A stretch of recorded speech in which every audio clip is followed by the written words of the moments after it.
ഏതൊരു പ്രേക്ഷകരും ഏറ്റെടുക്കാൻ സാധ്യതയുള്ളൊരു പടമാണ്.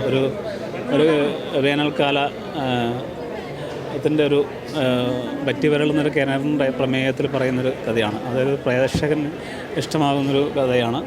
പുരാണം രസകരമായ നാട്ടുപുറത്തൊരു സിനിമയാണ്. കാസർഗോഡ് സിനിമ, നമ്മളെ കാസർഗോഡാറ് ആ ശൈലി എല്ലാം ഉപയോഗിച്ചിട്ടുണ്ട്. വീണ്ടും എനക്കൊന്ന് തൊണ്ടുമുതൽ സാക്ഷി, അതുപോലെ തിങ്കളാഴ്ച വിഷയം, അതുപോലെ പിന്നെ എന്നാ താങ്കേസ് കൊടുക്കുക പോലത്തെ സിനിമകൾക്ക് ശേഷം കുണ്ടലപുരാണം മലയാള നാട്ടിൻപുറത്തൊരു സിനിമയും കാസർഗോഡ് ശൈലിയും നന്നായിട്ട് ഉപയോഗിച്ചിട്ടുണ്ട്. ഒരുപാട് പുതിയ ആൾക്കാർ അഭിനയിച്ചിട്ടുണ്ട്.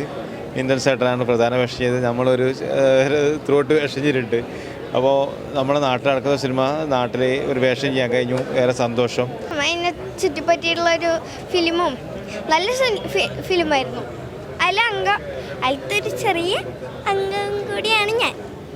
സിനിമ വളരെ നല്ല സിനിമ. ഏറെ നാൾ കൂടിയതിന് ശേഷം ഒരു ഫാമിലി എൻ്റർടൈനറായിട്ട് കാണാൻ പറ്റുന്ന സിനിമ. പിന്നെ ഇന്ദ്രൻ ചേട്ടൻ അതിൽ പരമാവധി പുള്ളി ചെയ്യേണ്ടത് ചെയ്തിട്ടുണ്ട്. അത്രയും സാധനങ്ങൾ അതിനകത്തുണ്ട്, അത് വളരെ ഗംഭീരമായിട്ട് ചെയ്തിട്ടുണ്ട്.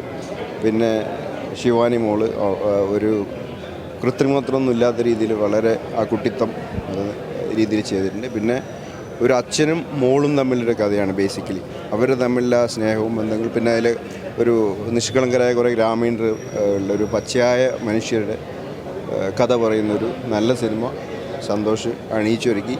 ഇത് കേരളക്കര ഏറ്റെടുക്കുന്നുള്ള കാര്യത്തിൽ സംശയമില്ല. അതിനകത്ത് നല്ല സൂപ്പർ 4 പാട്ടുകളുണ്ട്. ഇന്നത്തെ 2 പാട്ട് വളരെ ഗംഭീരമാണ്, നിങ്ങൾ കേട്ടിട്ടുണ്ടാവും. എന്തായാലും ഇത് കേരളക്കര ഏറ്റെടുക്കും.